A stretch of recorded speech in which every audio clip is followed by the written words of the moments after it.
बिस्मिल्लाहिर्रहमानिर्रहीम। Awan homeopathic centre से doctor Mohammad Arshad Awan आपसे मुखातिब हूँ। आज का जो मेरा प्रोग्राम है वो डायबिटीज़ के हवाले से है। डायबिटीज़ क्या होती है, इसको होम्योपैथिक में क्या इलाज है, ये आज से ये मैं एक सीरीज़ शुरू कर रहा हूँ। और मैं जितना भी अपनी क्लिनिक में जो प्रैक्टिस करता हूँ और जिस अंदाज से मेरे पास मरीज़ ठीक होते हैं वो सब कुछ आप लोगों के साथ इस सीरीज़ में शेयर करूँगा इंशाअल्लाह। आज के इस प्रोग्राम में मैं अपने जितने भी व्यूअर्स हैं और होम्योपैथिक डॉक्टर हैं जो पूरे पाकिस्तान से मेरे साथ रब्ता करते हैं और पूरे पाकिस्तान से जितने लोग भी मुझसे रब्ता करते हैं उनसे बहुत ज़्यादा लोगों के साथ बात नहीं हो सकती है, क्योंकि कुछ क्लिनिक की, कुछ रिसर्च की और कुछ पेशेंट के साथ मुसरफ़ियात इतनी ज़्यादा होती हैं कि उसके लिए मैं वक्त नहीं निकाल सकता। कुछ लोगों के साथ बात हो जाती है और बहुत सारे लोग रह जाते हैं, उनसे मैं माज़रत हुआ हूँ। आज का ये प्रोग्राम गौर से सुन लेना। इस प्रोग्राम में मैं शुगर का इलाज बताऊँगा। ये एक पेशेंट है, इसको ज़रा सुने। तकलीफ हो माता शुगर तकलीफ हो जल्द डॉक्टर साहब दबरात लम्मा होते शुगर इलाज को देख कल मा दवाई खोले कल न खोले और कल मा टेस्ट को नजामा कल 105 110 न परून जतलो मंडे तलाड़म अल तक मा द गुड़ शरबत के लिए मा चावल खोली ली मार गनो शरबत उसको बिया मा पेप्सी मो बस इसके लिए और नन से डॉक्टर साहब लड़ालम नो माँ चे दागों को टेस्टों को और 2 महीने बाद माँ डॉक्टर साहब लड़ालम दी बावजूद हम 2 महीने बाद डॉक्टर साहब लड़ालम माँ दवाई न खोला और नन चे माँ टेस्टों को न डॉक्टर साहब माँ दवाई चिस्ता शुगर निश्ता और जमा दा रिजल्ट रहा है शुगर जमा 105 दा रिजल्ट रहा है दो गरे दा 105 जमा रिजल्ट रहा गली दे और 2 महीने बाद जरा लम कम से कम यूनिम काल मारा दिन इलाज को कल दवाई खोले कल न खोले और यो शे ज़ुख़रम और दागे बावजूद हम जमा चनन 2 महीने बाद जरा लम दवाई माँ सर नवा बिल्कुल माँ यो शे खोल परहेज़ भी न करे और इन जरा लम डॉक्टर से माना टेसो को नमाते जलका मुबारक शस्ता शुगर निश्ता स्ता नॉर्मल 105 दे। इसका ये जिस तरह आपने सुना है कि ये कहता है कि मैंने पेप्सी भी पी है, मैंने कोल्ड ड्रिंक भी पी है, मैंने चाय भी पी है, मैंने मीठा भी खाया है, मैंने फ्रूट भी खाया है, मैंने चावल भी खाए हैं और मेरी शुगर ठीक है। हालांकि इस पेशेंट को मैंने समझाया है कि भाई आप अपनी लाइफस्टाइल को जो है वो ठीक रखें। अगर आपकी शुगर ख़त्म हो गई है तो आप अल्लाह का शुक्र अदा करें। मेरे पास ये एक ही पेशेंट नहीं है, मेरे पास इस तरह के बहुत सारे पेशेंट ठीक हुए हैं। वो कैसे ठीक हुए हैं आज के इस प्रोग्राम में मैं वो पूरा इलाज आपको बताऊंगा, वो मेडिसिन भी बताऊंगा, वो मेथड भी बताऊंगा कि किस मेथड के ऊपर मैंने काम किया और ये पेशेंट ठीक हुआ है। तो इस प्रोग्राम को मैं पूरे पाकिस्तान, अपने तमाम पाकिस्तानियों से गुजारिश करता हूँ कि इसको ज़रा गौर से सुने। नबी पाक सल्लल्लाहु अलैहि वसल्लम की हदीस का मफ़हूम है, मौत और बुढ़ापे के अलावा दुनिया में जो बीमारी भी आएगी उसका इलाज होगा। मौत और बुढ़ापे के अलावा हर मर्ज़ का इलाज है। ये नबी पाक सल्लल्लाहु अलैहि वसल्लम की हदीस का मफ़हूम है और मैं आपको प्रूफ करके बताऊंगा कि शुगर के बहुत सारे मरीज़ होम्योपैथिक ट्रीटमेंट के साथ ठीक हो जाते हैं। हमारे साथ जो दूसरी साइंस है वो एक ऐसी साइंस है कि जिसमें इंतहाई काबिल तरीन डॉक्टर हैं, जिसमें कोई शक नहीं है, दूसरी राय नहीं है, हमसे बहुत काबिल हैं, उनका मेरिट बहुत अच्छा है। लेकिन उनकी जो साइंस है, उनके पास जो मेडिसिन का जो मैकेनिज़्म है, जो मेडिसिन का जो एक्शन है, उसमें जो फ़र्क है बस यही फ़र्क है। होम्योपैथिक मेडिसिन जो है इंसान की बॉडी के में बहुत सारे हार्मोन को जो है वो रेगुलेट करके ठीक कर देती है। इसी वजह से हमारे पास जो है वो शुगर के बहुत सारे मरीज़ और बहुत सारे मर्ज़ों में मरीज़ जो हैं वो ठीक हो जाते हैं। डायबिटीज़ मेलाइटिस ये एक मेटाबॉलिक डिजीज़ का ग्रुप है। इसमें क्या होता है कि खून में शुगर का लेवल जो है बढ़ जाता है। इसको हाइपरग्लाइसीमिया भी कहते हैं, हमारी मेडिकल लैंग्वेज में इसको हाइपरग्लाइसीमिया कहते हैं। इसमें इंसुलिन में कोई डिफेक्ट पैदा हो जाता है, इंसुलिन सिक्रेशन, इंसुलिन एक्शन या दोनों में कोई मसला पैदा हो जाता है, जिसकी वजह से शुगर में खून का लेवल बढ़ जाता है और इंसान शुगर के मर्ज़ में मुब्तला हो जाता है। अब जब कोई पेशेंट हमारे पास जब क्लिनिक में आता है और वो शुगर के हवाले से बात करता है तो सबसे पहले हमने ये डिफ्रेंशिएट करना होता है कि ये टाइप 1 का पेशेंट है या टाइप 2 का पेशेंट है। अभी जब टाइप 1 का पेशेंट होगा तो हमने किस चीज़ को देखना है? हमने सबसे पहले उसके बीटा सेल को देखना है, हमने उसकी अल्फा सेल को देखना है, हमने उसके पेनक्रिया को देखना है, हमने पेनक्रियाटाइटिस को देखना है, हमने सूडोसिस्ट के हवाले से देखना है, हमने लीवर के हवाले से देखना है, हमने कुशिंग सिंड्रोम के हवाले से देखना है, हमने सीलियक डिजीज़ के हवाले से देखना है, हमने पीसीओएस के हवाले से देखना है, हमने थायराइड के हवाले से देखना है, हमने हाइपोथैलेमस के हवाले से देखना है, हमने पिट्यूटरी ग्लैंड के हवाले से देखना है, कार्टिसोल के हवाले से देखना है। हमने ये डिफरेंशिएट करना है कि इसको कहाँ पर मसला आ रहा है, इसको ये टाइप 1 का पेशेंट है या टाइप 2 का पेशेंट है। तो जब टाइप 1 का पेशेंट होगा तो हमने ये भी देखना है कि इसको कोई ऑटोइम्यून डिजीज़ तो नहीं है। हमने ये भी देखना है कि क्रोमोसोम 11 जो है उसकी शेप में तब्दीली तो नहीं आ गई है, उसकी वजह से तो ये डायबिटिक नहीं है। हमने ये भी देखना है कि ये इसको जेनेटिक मसला तो नहीं है, इसके ख़ानदान में जो बीमारियां चलती आ रही हैं, इसके कहीं वालिद को, इसकी वालदा को, इसकी नानी को, इसके नानू को, नाने को, इसकी खाला को, इसकी फुफी को, इसके चाचे को, इसके मामू को, इसके दादी को, इसके दादे को शुगर तो नहीं थी। तो ये सारी चीज़ें देखकर जब हम ट्रीटमेंट करेंगे तो बहुत सारे मसलों के हल के करीब पहुंच जाएंगे। और हमारे पास तो होम्योपैथिक बहुत बड़ी साइंस है, और होम्योपैथिक में तो बहुत सारे मर्ज़ों से इंसान शफा याब हो सकता है। अगर कोई मिसाल के तौर पर आपके पास पेशेंट आए और आप उसको ऐसी ट्रीटमेंट दें जिस तरह के हमारी दूसरी साइंस में कोई पेशेंट जाता है जिसका शुगर लेवल बड़ा होता है, तो अगर वो टेबलेट से ठीक नहीं होता है तो इंसुलिन पे चला जाता है, लेकिन उसकी शुगर को मैनेज तो कर लेते हैं। तो हमने उसकी मैनेजमेंट तो करनी है अच्छे तरीके से। और मैंने अक्सर डॉक्टर ये देखे हैं कि वो इंसुलिन के पीछे पड़े रहे होते हैं, जबकि उसको इंसुलिन का मसला ही नहीं होता है टाइप 2 में। टाइप 2 में इंसुलिन रेजिस्टेंस होती है। किस चीज़ की रेजिस्टेंस होती है? देखें, ये पेनक्रिया के साथ ही एक और ग्लैंड जुड़ा हुआ है जो किडनी के ऊपर होता है, जिसको एड्रीनल ग्लैंड कहते हैं। इसके अंदर जब इंसान स्ट्रेस में चला जाता है, ये जो मेरा पेशेंट है ये स्ट्रेस का पेशेंट था, और स्ट्रेस भी 2 किस्म की होती है, एक एक्यूट स्ट्रेस होती है, एक क्रॉनिक स्ट्रेस होती है।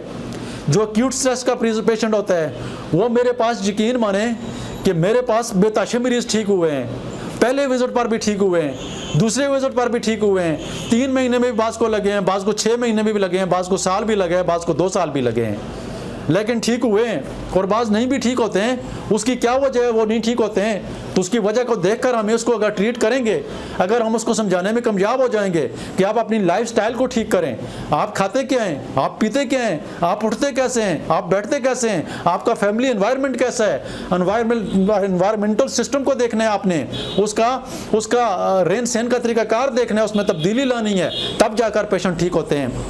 अब जब कोई पेशेंट स्ट्रेस में मुब्तला होता है, इंसान के दिमाग में, ब्रेन में जो होता है हाइपोथैलेमस ग्लैंड होता है। इस हाइपोथैलेमस ग्लैंड में जो होता है क्या होता है, वहाँ पर CRH हार्मोन होता है, कार्टिकोट्रोपिन रिलीजिंग हार्मोन। जब हाइपोथैलेमस से सिक्रीट होता है, रिलीज होता है, तो पिट्यूटरी ग्लैंड में एड्रीनो कार्टिकोट्रोपिक हार्मोन की खेजश होती है। इसके अलावा कार्टिसोल की खेजश एड्रीनल ग्लैंड से होती है। एड्रीनल ग्लैंड में कहाँ पर से होती है? कार्टिस के मकाम पर होती है। एड्रीनल ग्लैंड के अंदर और भी बहुत सारे ग्लैंड होते हैं, लेकिन जहाँ पर हम सिर्फ और सिर्फ कार्टिसोल के हवाले से बात करेंगे, जो शुगर के हवाले से जो इसका सबब बनता है।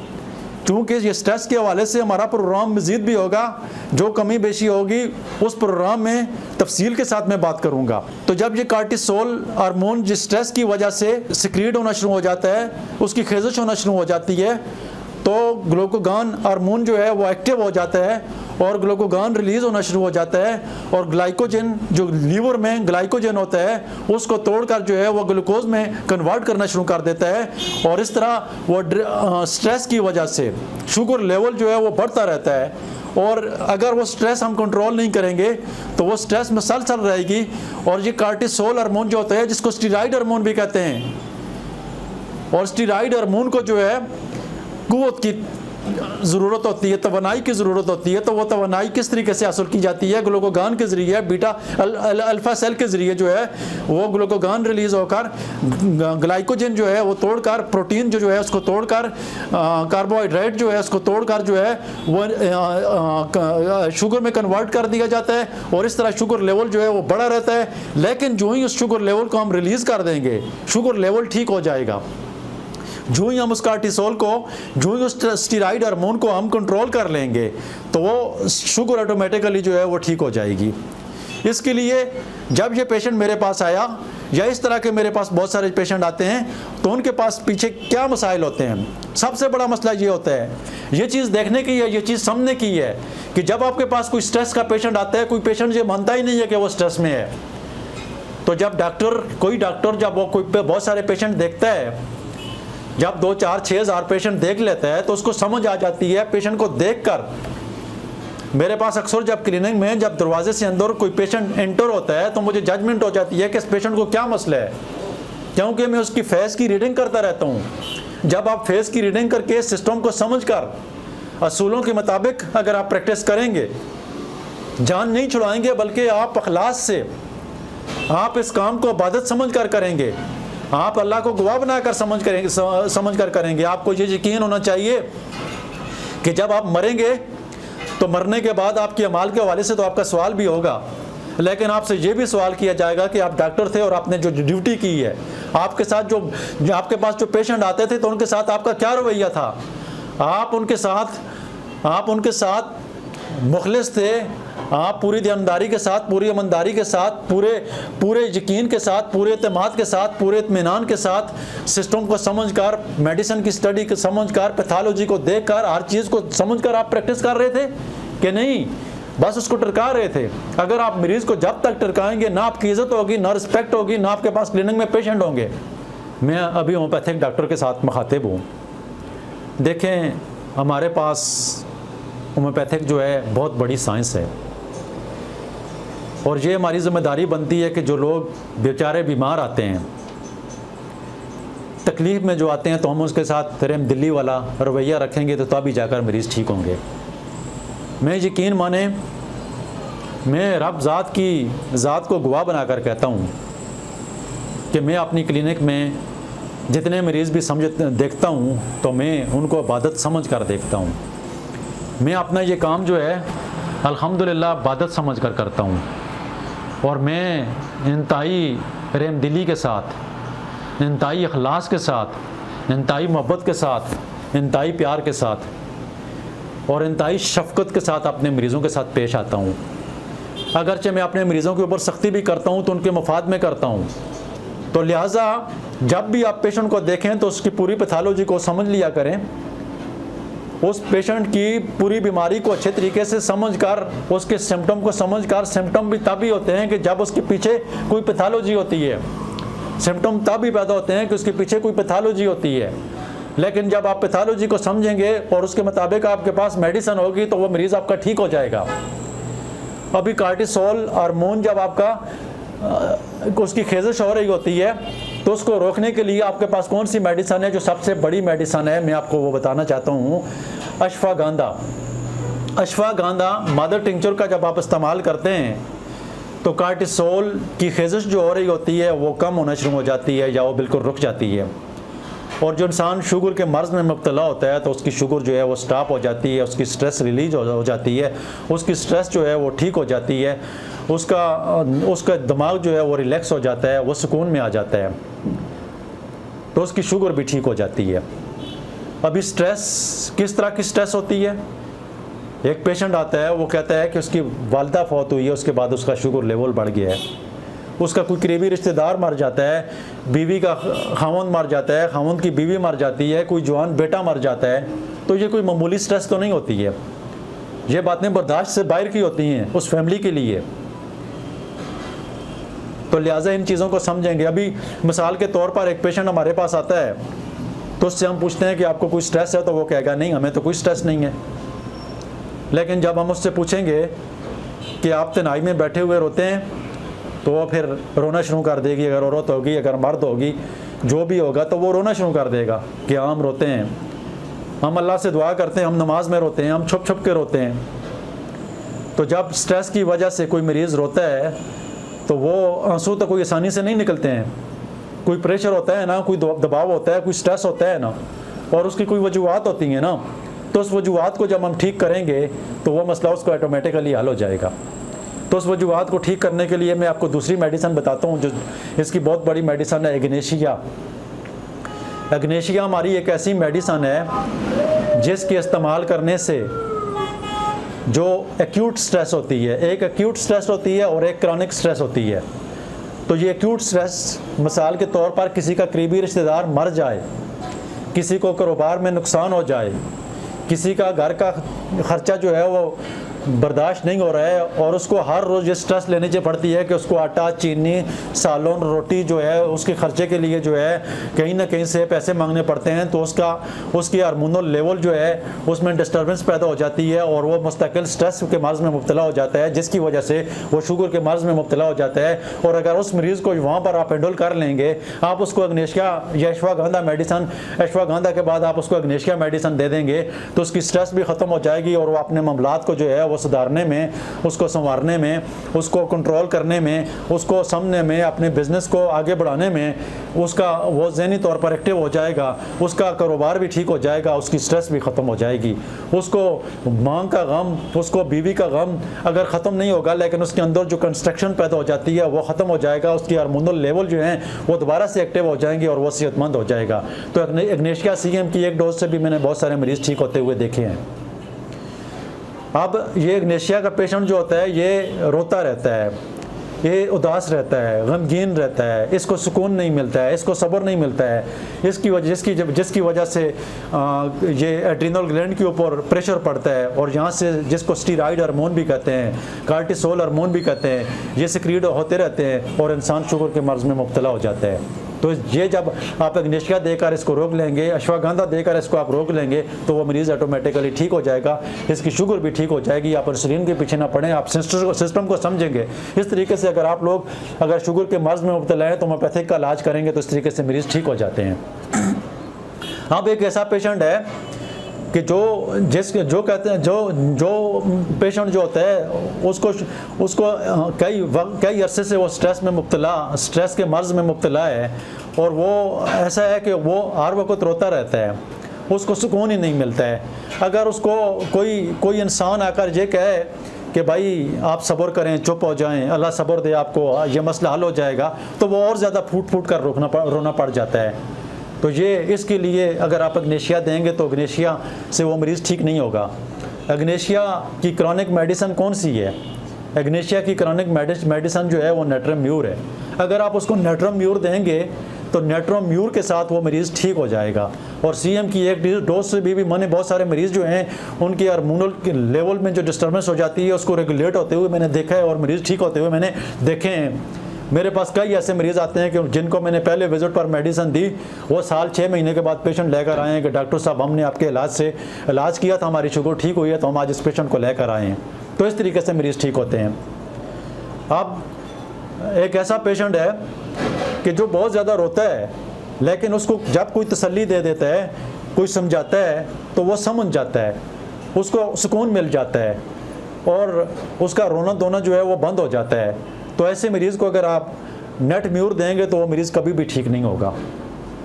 उस मरीज़ को ये पल्सटीला के सिम्टम्स हैं। अगर आप पल्सटीला इस मरीज़ को देंगे, वो औरत हो या मर्द हो, तो वो मरीज़ ठीक हो जाएगा। उसकी स्ट्रेस लेवल जो है वो कम हो जाएगी, वो बेहतरी की तरफ आ जाएगा, वो बिल्कुल ठीक हो जाएगा। उसकी स्ट्रेस अगर ख़त्म हो गई तो उसकी शुगर भी ठीक हो जाएगी। तो 3-4 मेडिसिन मैंने आज के प्रोग्राम में आपको बता दी हैं। स्ट्रेस के हवाले से मैं 30-40 के करीब आपको मेडिसिन बताऊंगा। अभी एक और प्रोग्राम नेक्स्ट वीक को इंशाल्लाह मैं करूंगा। और जो मेरा नेक्स्ट ऐसा पेशेंट जो क्रॉनिक स्ट्रेस में मुब्तला था और वो कैसे ठीक हुआ, वो उसको इंसुलिन लग रही थी, इंसुलिन के साथ ठीक नहीं हो रहा था, लेकिन मेरे पास आने से पहले ही विजिट में उसकी इंसुलिन भी बंद हुई और उसकी शुगर भी ठीक हुई।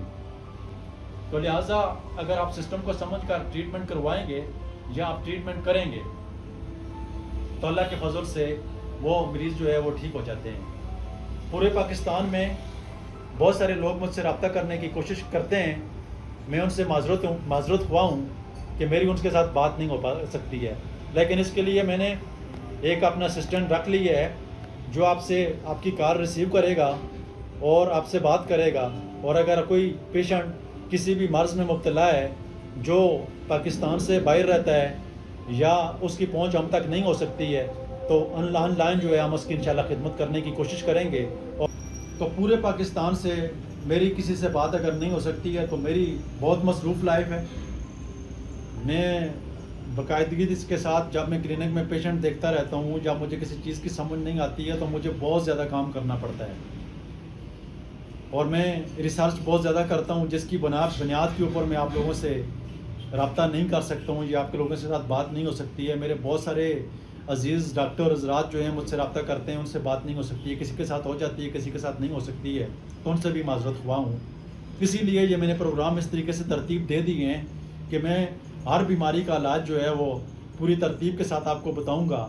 और इंशाअल्लाह अज़ीज़ आपकी क्लिनिक में भी जब मरीज़ आएंगे, तो आप ये प्रोग्राम एबटाबाद से सुन रहे हैं, कराची से सुन रहे हैं, इंडिया से सुन रहे हैं, कोयटा से सुन रहे हैं, दुनिया के किसी कोने से भी बैठे हुए ये प्रोग्राम सुन रहे हैं, इसी तरीके से आप पेशेंट को जो है वो डील करें इंशाअल्लाह अज़ीज़। अल्लाह के फजल से ना वो पेशेंट बिल्कुल ठीक होंगे, बल्कि वो आपके लिए दुआ भी करेंगे और आपके क्लिनिक में पेशेंट भी लेकर आएंगे, क्योंकि उनको रिलीफ मिलेगा, वो सेहतमंद होंगे, तो वो ज़ाहिरी बात है आपको आपकी इज़्ज़त में भी इजाफा होगा और आपके पास पेशेंट भी बहुत ज़्यादा आएंगे। मेरे पास जितने भी मरीज़ आते हैं वो अल्हम्दुलिल्लाह सारा दिन मेरे पास वही पेशेंट आ रहे होते हैं। कोई स्वात से आ रहे होते हैं, कोई मर्दान से आ रहे होते हैं, कोई इस्लामाबाद से आ रहे होते हैं, कोई एबटाबाद से आ रहे होते हैं, कोई बन्नू से आ रहे होते हैं, कोई डी खान से आ रहे होते हैं, कोई चरसदा से आ रहे होते हैं, कोई बड़ा चनार से आ रहे होते हैं, कोई क्वाड से आ रहे होते हैं, कोई अंगू से आ रहे होते हैं। वही पेशेंट जो ठीक हो रहे होते हैं वही अपने साथ कोई पेशेंट लेकर आ रहे होते हैं, वही उनको रेफ़र करते रहते हैं। तो इस तरह मेरी क्लिनिक में बहुत सारे पेशेंट आते रहते हैं और वो सेहत याब होते हैं। अल्लाह ताला जितने भी बीमार हैं उन सबको सेहत वाली लंबी ज़िंदगी अता फरमाए। अल्लाह सब की मुश्किलें आसान करे।